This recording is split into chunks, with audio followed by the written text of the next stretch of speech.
Season 11 is right around the corner, and the Alabama State Hornets are looking to three-peat as national champions. Anything else would be a failure. This has been a great journey for us so far, and we're looking to keep it moving. And on top of that, what's on the line this season is this win streak. So as of right now, we're standing on a 53-game winning streak. We have a target on our back. We are right now the standard of what college football is supposed to be. In the last 4 seasons, we have not experienced a loss, and we're looking to keep that going as we go into season 11.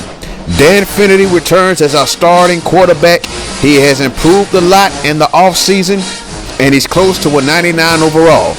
And on top of that, our offense overall is looking pretty good. But I do have some breaking, shocking news for y'all out of the Alabama State football program.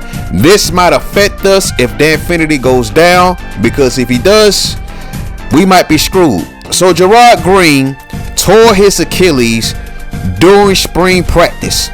He will be out for this season, and we're going to redshirt him.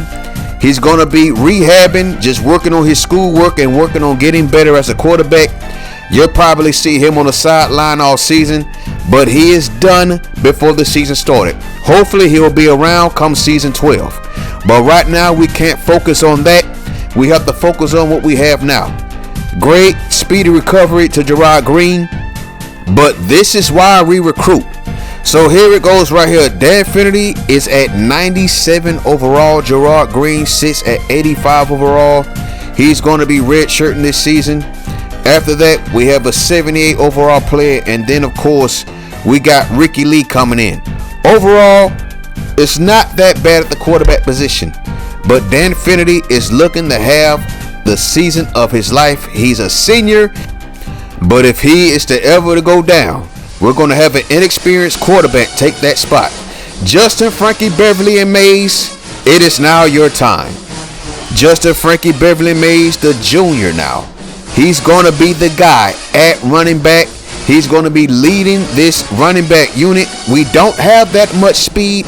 We got some young horses in the stable. But Justin, Frankie, Beverly, and Mays is our only upperclassman. Everybody else is either a freshman or a sophomore. Now, Justin Frankie Beverly Mays comes into this season as a 90 overall, and after that, 85 and below. But there's a lot of room to grow with these young running backs. But Justin Frankie Beverly Mays is going to be the guy. We're still debating whether or not we're going to use a 3 running back system, but please believe we're going to be using more fullback this season. The wide receivers, big question mark as far as hands. With speed, we have speed all over our wide receiver unit.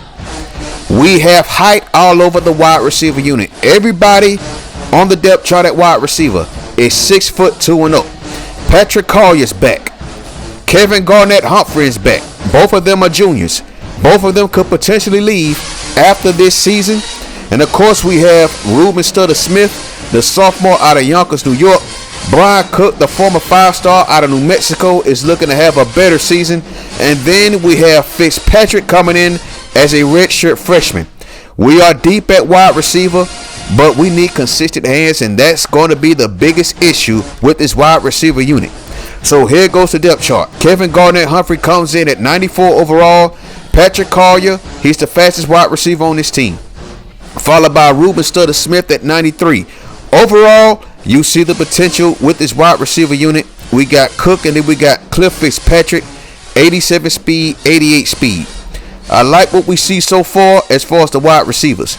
Tight end position, Chase McCrimmon, he can't catch. Please believe we're going to have more of our backup Harris making more catches this season. The offensive line, Mitchell is going to be a problem at left tackle. Our tackles in general are going to be a big problem. But as you can see here, I'm making some adjustments on the depth chart. We're going to have Parsons backing up Mitchell. We got Fleming back for his senior season. He's a 96 overall. This offensive line is going to be a lot better than it was last season. And that's saying a lot, because I did have question marks. 96 overall comes Kelechi Powell. He's a junior. We got him for at least one more year. He might up and leave after this season, man. But this offensive line is looking really good. 84 overall, we got Jenkins at right guard. That could change. I have no idea, man, but I do like what I see so far. And then at the right tackle position, I forgot who I put on there. You're going to see here in just a minute. Yeah, that's right. Kevin Miller's at 91 overall. Our offensive line improved a lot during the offseason, and you're going to see it on full display first game. So now we go over to the defensive side of the ball. Rashawn Pearson is back. He is our best defensive lineman. I believe he was 96 and 97 overall. Yeah, 97 overall. He's a senior now. He's looking to go out on top. NFL scouts are looking at him. Harvey Lowe, he will be on the right side starting. He was a big get for us in recruiting out of Nevada. Buster Rhymes Brown is a 96 overall as a redshirt senior. NFL scouts will be looking at him too. He can bring that heat just like Kevin Jackson did. Overall, we have a lot of speed at linebacker, especially the middle linebacker spot. So you're going to see a lot of rotation this season on defense at linebacker. We're going to set it up where we have the fastest linebackers at each rotation.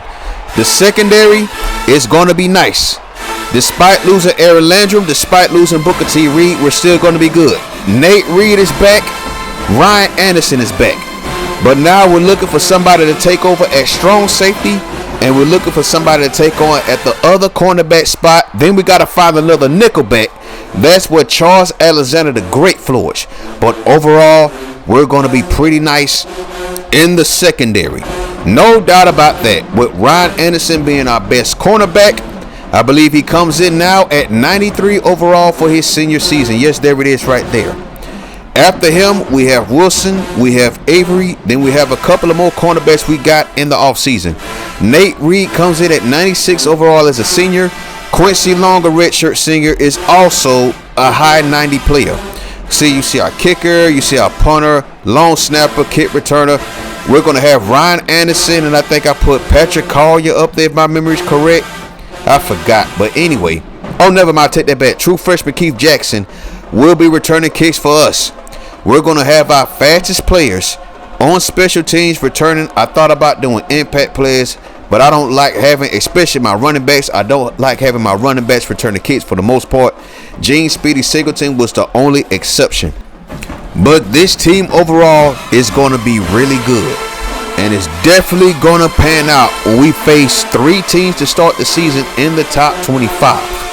So as you see here, Florida is the number 1 team in the country despite the fact that we won the last 2 national championships. And on top of that, we're A overall. I think they said A+, which is criminal. So you got Kansas State at 12, Purdue at 13. We're going to be playing Purdue again this season, but this time they're coming to the Gump Town. Texas is 15, USC is 16, Penn State is 17, 18 comes Vanderbilt, LSU at 19, South Carolina 20, Northwestern 21, Georgia 22, 23 is Virginia Tech, 24 Alabama, and rounding out the top 25 are the North Carolina State Wolfpack. Side note, their men and women basketball teams of North Carolina State, they balled out this season. Shout out to DJ Burns. But anyway, so let's go over to the Heisman watch list. We have 2 Hornets on the list. We got Patrick Collier at 2nd, Dan Finnerty at 4th. Jason Davis, the man that won it last season, is back. He's looking to win it again. Patrick Collier comes in at 2nd, then followed by Sam Collier, no relation to Patrick, the quarterback out of Washington State. Dan Finnerty comes in at 4th. He's looking to have a big senior season. And then we have Michael Sims, the quarterback out of Texas A&M. Alcorn State is selected to come out the SWAC East. Meanwhile, over at the SWAC West, you already know what time it is. Jackson State is looking to improve. Alabama A&M is looking to improve as well. And then the Howard Bison are the preseason MEAC champions. Join us next time. We got to show y'all where our former Hornets go. But be on the lookout for the return of HBCUs to the pros next week. Thank you for watching. Peace.